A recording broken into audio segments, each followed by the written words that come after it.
welcome to Should I Buy This Game? Featuring Mythwind. My name is Christina, and in this video I'll give you a brief description on how the game is played, and then share a few things I may like or dislike about the game to help you decide if you want to add Mythwind to your collection.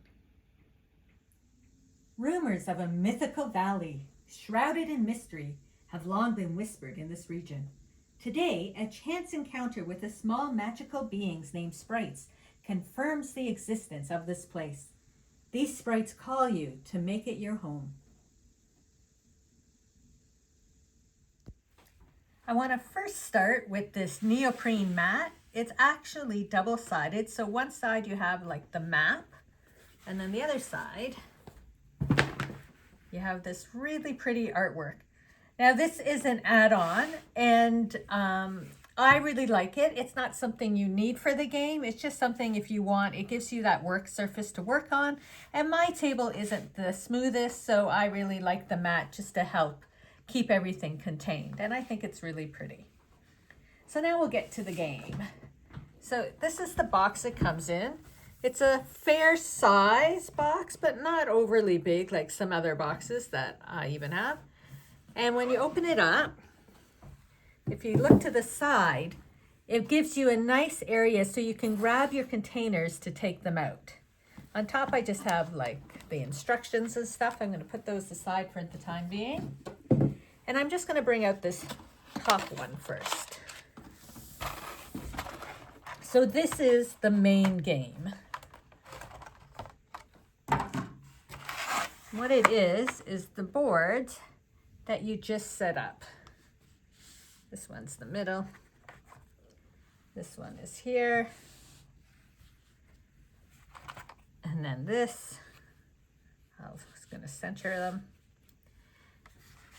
And then we have our components. So over here on the main board, we track our resources. This tracks the seasons. Here we have some different buildings we've gathered. This is the main tower area where your people and your dice go, or mainly your people and dice. And these are the buildings that are working their way up and currently being built. And I've been playing this game for over a series of 5 years, so 20 seasons. So I've had the chance to really build it up. And then you have your little components. Now again, I bought the metal coins, but that's another add-on. You don't have to. It does come with all your little punch-out coins, but I just really like having metal coins in my game. And the coins are probably heavier than the actual game. They're very heavy. And then this is your other season token. This is my current events, my weather, my goals, and the adventure cards. These are the dice I have in play, and these are the dice that haven't been brought into the game yet. And then you have your little guys that can go in here. And these are, as you progress through the game and open envelopes, these start to get included. Now, with that being said, you can also buy the magical miniatures. So let me try and get this box open. It's not always the easiest box.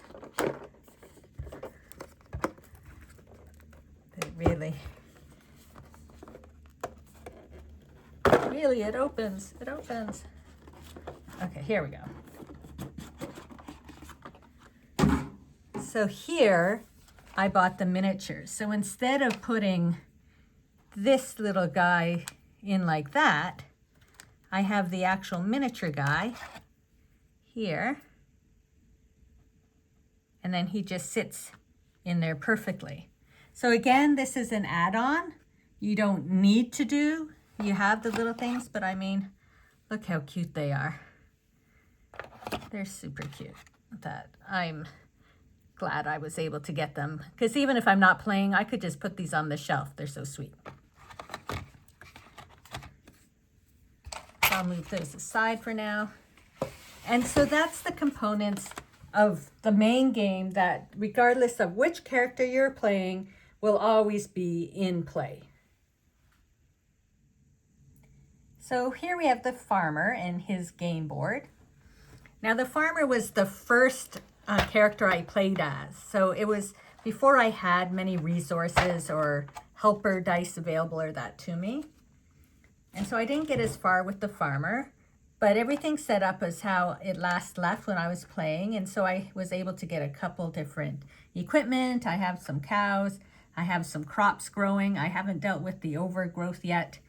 And so the farmer basically just plants, waters, harvests, has cattle, and gets equipment and earns money from his crops. The other thing is every character has a little map here, and this tells you how much money they need to add resources to the shared resource pile. And so for the farmer, because he deals a lot with food, he only has to pay 5 coins to make the food go up higher on the resource track. And so depending on what the character does, that changes for each character. And then here the farmer here the farmer has, depending on the weather, they have different things going on and different benefits because the weather affects the farming. And that's generally an overview of the farmer. Next up, we have the crafter. And she was the second one I did. So by the time I started working with the crafter, I had a bit more going on. Now, when I finished playing with the crafter, she still had a couple helper die, so they stay with her game. When I lift this up, she had some money. These are her customer orders. And then these are resources she has in play. So this is from section 1, 2, and 3, and then these are there. Now she also has a little bag that has resources in it. And you have to leave these resources because they're already in play.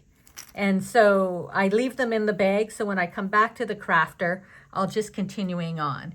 And she's crafting different materials, manufacturing, and then trying to fulfill orders to sell them. And then by selling them, she's gaining more reputation here. And so the more she sells, the more she will gain. So I really enjoy working with the crafter.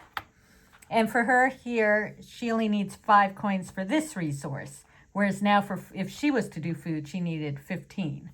So that's how everybody has their own sort of specialty resource.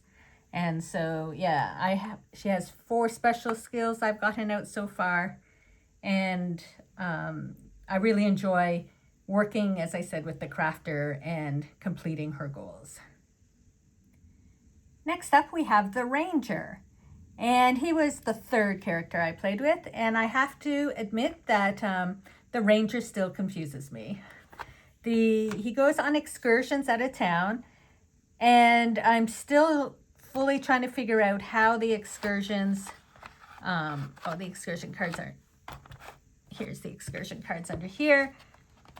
I understand how they work, but I don't understand how they work. And so I'm still a little confused with the ranger. So I only played with the ranger for 2 seasons because the other thing when you play with the ranger by yourself, like I played all this solo, is that he's out of town for 3-4 days at a time.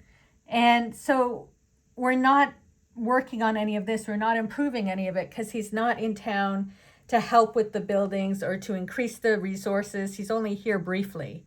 And so as a solo player, it's hard to work on this and do things when he's not here to do them. So if you were playing with multiple players, then somebody being the ranger, that would be all fine. But I just found with solo, between the excursions confusing me and not being in town, it wasn't my favorite player to play with. Here you can see, again, he is best with this resource for 5 coins, and the other ones cost more. So again, everybody has their little specialty. And that is the ranger. I don't have too much to say about him because I'm still really trying to figure him out. Now the last character in the main game is the merchant. And I just want to show you like how amazing these figures are with all the detail of everything she's carrying. I think they are so cool. So that's the merchant. And I really enjoy playing with the merchant. Basically, it's a little stock market.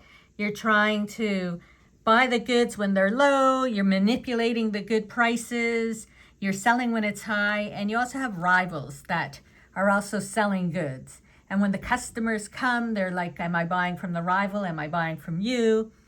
And so it's sort of interesting just gathering the goods, selling the goods, adjusting the markets, trying to make money. And it adds a nice gameplay to it. She currently still has 2 workers with her, and she tends to make some money. Here's her excess of money, and these are just the extra ones that aren't currently in play. But, oh, actually, that was hers. Oops, don't put them there. Those are her current goods she still has, and her current money, and then her current workers that you just keep with the game. And then when I come back to playing with the merchant, it's still sort of set up of how we last left her. So that is the merchant character. There are also 4 secret envelopes that get opened throughout the game. The events sort of tell you when to open them. I've been able to open 2 so far in the game after 5 years of playing. And so it's sort of fun. You get different little add-on characters or extra cards or different little surprises. I don't want to say too much, but that's another fun part of the game. Now there's also an expansion to the game called Expanded Horizons. And initially it was like to introduce a 5th player, and I thought, I'm playing solo, I don't need a 5th player. But then I realized it introduced a 5th character into the game, the Innkeeper. So this is the Innkeeper's board, and I played with the Innkeeper for 6 seasons. I made up for the 2 seasons I didn't play with the Ranger.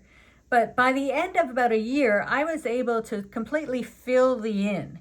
And now she is just a money maker because you invite guests, and because I have filled the inn, every guest is happy, and she just keeps on raking in the money.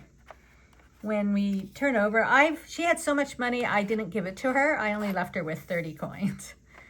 But for her, she's neutral on all the things. So it's 10 coins regardless of which one it is. And then here the weather also affects the number of guests. So if it's sunny, there's 1 less guest. Cloudy is neutral. And if it's raining, an extra person wants to come into the inn and have a drink and entertainment. So I really enjoy the Innkeeper. However, now that she's full like this, I don't know if there's much challenge to having her. So I'm still trying to figure out if I'm missing something here. I contacted the developer to ask a few questions just to verify what's going on. Now, when I bought the main game, I bought the Myth Drop version. So as we saw with the characters, what they look like. But when I bought this one, it was a bit later, and so I bought the standard. And so I just want to show you the difference of, this is the Myth Drop, oops, and this one is the standard. Now, if you were into painting the characters, then you would probably want this one anyway, and you can paint them and make them look nice. I don't do any of that, so I really like just having the Myth Drop with the different color on them. But just so you know the difference, if you're looking, it's because there'll be a bit of a price difference between the 2 and what the actual difference is. Now, just something else I want to share, a couple things I do. Is I like to have my buildings here ready. So what it is buildings are dependent on having a building already in your area. So I have the cotton mill here, so I could build the cotton mill. And so what I do is over here, I will just lay out all the buildings that I potentially could build. And so I know what's going on when it's time to be like, do I have resources to build a building? So back over here, this is our resources, and this is what we use to build a building. So we currently have like 3, 3, 3, and 6. So then when we come back to our buildings, because I'm playing a 1 to 2 player game, here I need like 2, 2, 1, and 2. So I could potentially build the textile factory, and it would replace the cotton mill. Now in our book, let me just grab the instruction manual. There is a whole list, I'll lay it down here, and tells you if you start with the longhouse, then from there you can build the general store and the trading post. If you build the general store, then you can build these, and then these can build those. So there's a whole little like family tree telling you what buildings you need to build the next building, and in the order. So you have that to use as a guidance. But then on it, it tells you need, I still haven't built the trading post which needs the longhouse. And this would be, it replaces the post office, whereas other ones would be a new building in it. So then the other thing here in the building is you have the opportunity to demolish a building. So I needed a space for some of these buildings, because I don't have the delicatessen.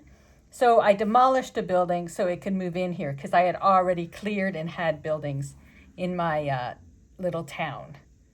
So that's one little tip. I just like to leave my buildings out so I can see them, what I could currently build and what I have to build. But overall, I've really enjoyed playing Mythwind. I've spent hours. So to play a season takes about 2.5 hours, not a season, a year, so 4 seasons. Takes about 2.5 hours plus your time to learn how to play it. Takes a bit of time. They have some videos available in the books to read. I compare it to being like playing like Animal Crossing or Stardew Valley or Dreamlight Valley, where it doesn't end. It's just going to keep going, but you're given little event challenges and adventures to go on. The weather changes. You have things going on. You have your goals of building up your town with different buildings, building up your resources, and then working with different characters. So it's a never-ending game, but they make it really easy to come and go. Now, even though I've been playing solo, at the end of a season, you can invite somebody in and play with another person with one of your boards already set up. So you can have multiple players, then they can go away and you can just play by yourself again. It's very flexible like that, and I find it's a very unique game currently on the market. So it's a game, though, that you have to decide, will you play in the long run? Because it is a game that you're going to be playing continually over numerous. You can have it and then a month later come back to it, and will you continue to play? But overall, I think it's a really fun game. It is still new and there's not too much information, so I'm hoping to get a few questions and answers that I had playing it. But if it looks like a game you might enjoy, I'd say go for it. It's a very interesting game that will keep you occupied for many, many hours.